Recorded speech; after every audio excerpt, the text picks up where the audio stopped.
Anything illogical, generally in the West got labeled as madness or insanity. We always saw the limitations of logic. Logic is very useful to conduct the material aspect of your life. If you want to do your business, you want to build a house, you want to do all the things in the world, you have to be logical, there is no other way to conduct it. When it comes to subjective dimensions of life, if you are not willing to step beyond the limitations of your logic,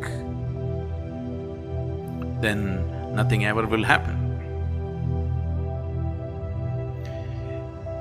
If anything beautiful has to touch you in your life, if meditation has to touch you, if love has to touch you, if bliss has to touch you, you must be illogical. Moments of extreme logic are moments of suicide. And all of you have been committing suicide like this.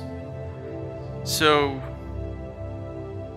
if you have to step out of your logic, unless you do it in a certain way, it sounds senseless. Because right now, your idea of sense is only logical, isn't it?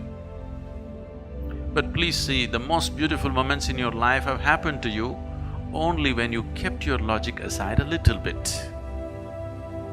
So the logical dimension of life and the experiential possibility of who you are diametrically opposite. You have seen Shiva being represented as half man, half woman, all these things to suggest there is a logical dimension to you and there's a dimension beyond that. If you do not explore both, you will be an incomplete human being, or you will be only half alive. So when we say a spiritual process or yoga or whatever, what we're looking at is how to become a full-fledged life process, not a half-life process.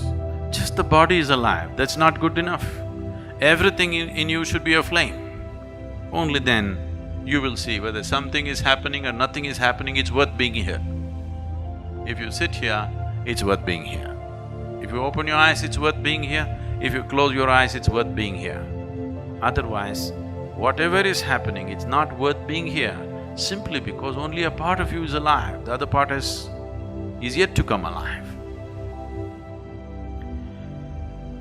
So whether you perceive something or do not perceive something is not the issue, the influence is anyway there. There is a logical element to you which helps you to handle the material well. There's a dimension beyond logic, without it the subjective dimensions can never be accessed.